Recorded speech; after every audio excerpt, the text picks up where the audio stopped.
County and central Georgia, north central Alton County and central Georgia, northeastern Keith County and central Georgia, west central Twiggs County and central Georgia, until 3 a.m. Eastern Daylight Time.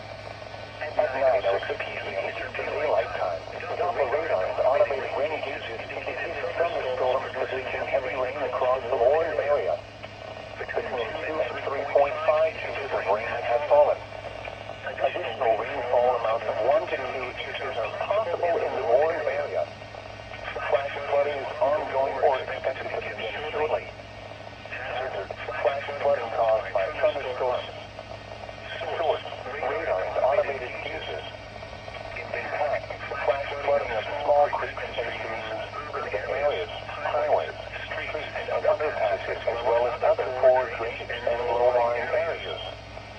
Some locations that will experience flash flooding include Macon, Fort Valley, Warner Robins, Centerville, Island, Jack Brown Acres, Bowerville, Lakewood, Curtin, Little Georgia Regional Airport, Rutland, Alberta, and Miami Valley. Turn around. Do not drown when encountering flooded roads.